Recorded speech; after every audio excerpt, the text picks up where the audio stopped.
الحمد لله وكفى وسلام على عباده الذين اصطفى عما بعد فأعوذ بالله من الشيطان الرجيم بسم الله الرحمن الرحيم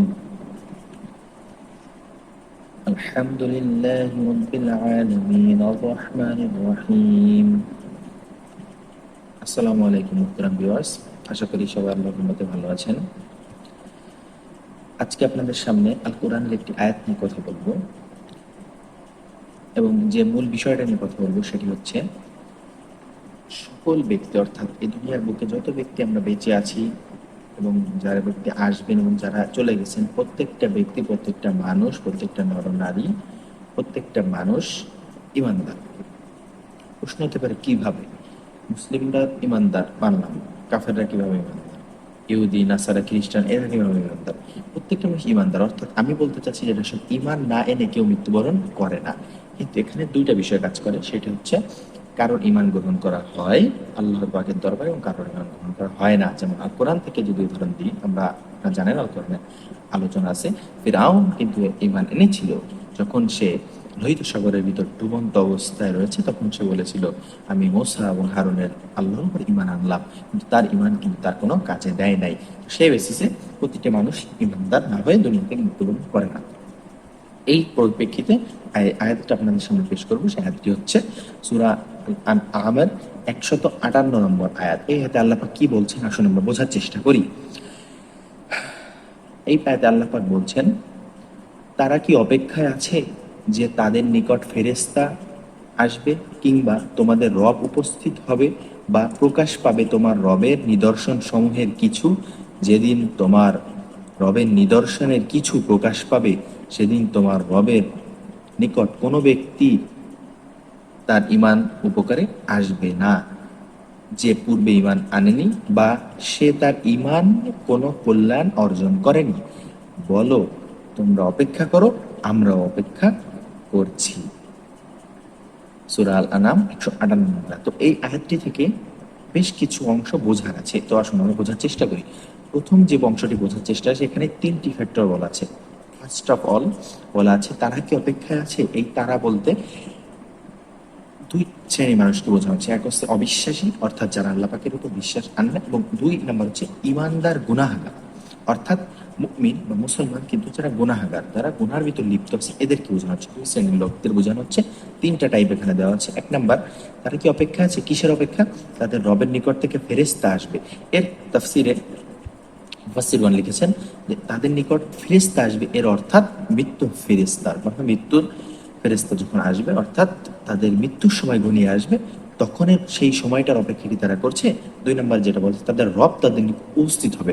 এখানে একটা বিষয়, রব উপস্থিত হবে অর্থাৎ আল্লাহ পাক তো তাদের কাছে অবশ্যই আসবেন না, আল্লাহ পাক তাদের মুখাপেক্ষী নয়, সবাই আল্লাহ পাকের মুখাপেক্ষী। আল্লাহ পাক রব তাদের নিকট উপস্থিত হবে, এর অর্থ ব্যয়ের তাফসিরে মুফাসসিরগণ বলেছেন যে আল্লাহ পাকের সামনে কিয়ামতের দিন বা হাসরের মাঠে যখন তাদের দণ্ডায়মান করা হবে, সেই সময়টিকে বোঝানো হয়েছে এখানে, যে আল্লাহ পাকের সামনে উপস্থিত করা হবে বলতে তাদের তোমার রব উপস্থিত হবে বা প্রকাশ পাবে তোমার রবের নিদর্শন সময়ের কিছু। অর্থাৎ এখানে কিয়ামতের যে আলামতগুলো বলা হচ্ছে, এই আলামতগুলোর কথা বলা হচ্ছে এবং সেটা বড় নিদর্শনের কথা বলা হচ্ছে। যেমন বুখারী মুসলিমে স্পষ্ট হাদিস আছে, রাসূলুল্লাহ সাল্লাল্লাহু আলাইহি ওয়াসাল্লাম বলেছেন সূরা আনামের তাফসিরে, ততক্ষণ কিয়ামত হবে না যতক্ষণ না সূর্য পশ্চিমে ওঠে। সূর্য যখন পশ্চিমে উঠে যাবে, কিয়ামতের ফাইনাল আলামতগুলোর প্রধান আলামত সেটা প্রকাশ পেয়ে যাবে, তখন আর তওবা করে কোনো কাজ হবে না, অর্থাৎ ঈমান এনে কোনো কাজ হবে না। এই হচ্ছে তিনটে ফ্যাক্টর বলা হলো। যে প্রথম ফ্যাক্টর কি বলা হলো, তাদের কাছে ফেরেশতা আসবে, অর্থাৎ মৃত্যুর ফেরেশতা, অর্থাৎ তাদের মৃত্যুর সময় ঘনিয়ে আসবে, অর্থাৎ মৃত্যুর সময় সবাই টের পাবে বা সবাই বুঝতে পারবে what is right or what is wrong. তো গেল, এক নম্বরে গেল। দুই নম্বরে বলা হচ্ছে তার রব তাদের নিকট উপস্থিত, অর্থাৎ হাসরের মাঠে যখন দণ্ডায়মান করা হবে আল্লাহ পাকের সামনে, তখন। তিন নম্বরে এখানে বলা হচ্ছে যে কিয়ামতের, অর্থাৎ রবের নিদর্শন সময়ের মধ্যে কিছু প্রকাশ পাবে, অর্থাৎ বড় কোনো নিদর্শন প্রকাশ পাবে যেটা কিয়ামতের আলামত, এটা প্রকাশ পাবে। তখন সেই সময়টার অপেক্ষা কি তারা করছে? এখন এটা কেন বলা হয়েছে? এবার বলা হচ্ছে যেদিন তোমার রবের নিদর্শনে কিছু প্রকাশ পাবে, অর্থাৎ রবের নিদর্শনের কিছু প্রকাশ পাবে, এর মাধ্যমে তিনটা কথাই বলা হয়েছে, যে যখন কেউ মৃত্যুর সময় ঘনিয়ে আসবে, অথবা যখন হাসির মাঠে দণ্ডায়মান হবে, এবং যখন পশ্চিম দিকে সূর্য উঠে যাবে, অর্থাৎ তো টাইম শেষ।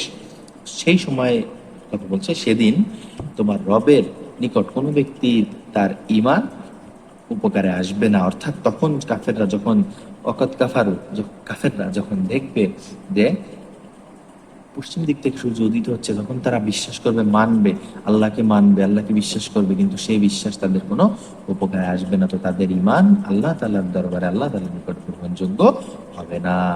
এইটা হচ্ছে কথা, প্রথম কথা। দ্বিতীয় কথা হচ্ছে, এরপরে আয়াতের যে অংশটি আছে সেটা হচ্ছে তার ঈমান কোনো উপকারে আসবে যেই পূর্বে ঈমান আনেনি। এটা তো কাফেরদের আলোচনা শেষ। বা সে তার ঈমানে কোনো কল্যাণ অর্জন করেনি, এই কথাটির অর্থ হচ্ছে সে তার ঈমানে কোনো কল্যাণ অর্জন করেনি অর্থ হচ্ছে যারা ঈমানদার গুনাহগার, অর্থাৎ মুসলমান, আল্লাহকে বিশ্বাস করে, সব ঠিক আছে, কিন্তু বিশ্বাসের তিনটি স্তর, তার একটি স্তর তারা মানে, অন্তরে বিশ্বাস করে, ঠিক আছে, তার উপর তাদের মৌখিক স্বীকারোক্তি অনেক ক্ষেত্রে থাকে না, এবং বাহ্যিক আমল নাই। তো এদের ক্ষেত্রে বলা হচ্ছে যে তাদের ঈমান আছে কিন্তু ঈমানে কোনো কল্যাণ অর্জন করে, অর্থাৎ আমল তাদের নাই।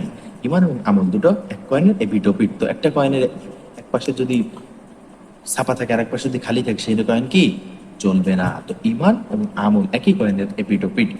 ঈমান যখন মানুষের থাকবে, আমল অবশ্যই প্রয়োজন। তো ঈমান আছে কিন্তু সে তার কল্যাণ অর্জন করে, অর্থাৎ সে আমল করতে পারেনি, আমল করেনি, সে ব্যক্তি কোনো কল্যাণ অর্জন করেনি, তারা কি করবে না, তাদের কোনো উপকার হবে না।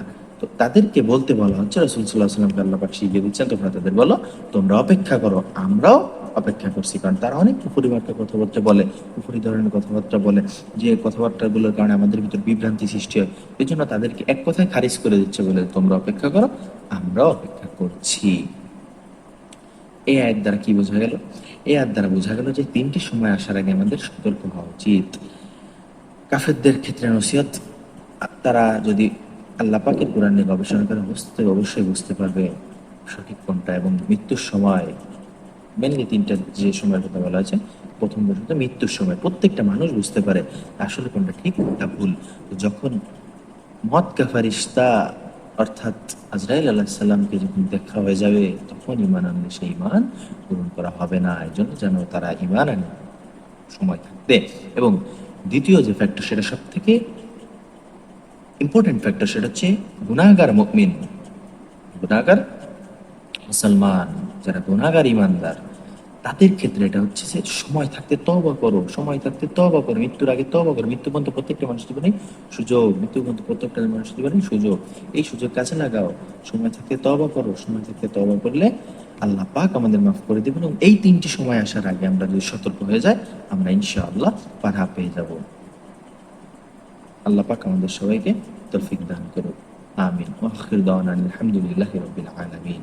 ইনশাআল্লাহ অন্য কোনো ভিডিওতে অন্য কোনো টপিকে আপনাদের সাথে কথা হবে। আসসালামু আলাইকুম টু এভরিওয়ান এগেইন। আল্লাহ হাফেজ।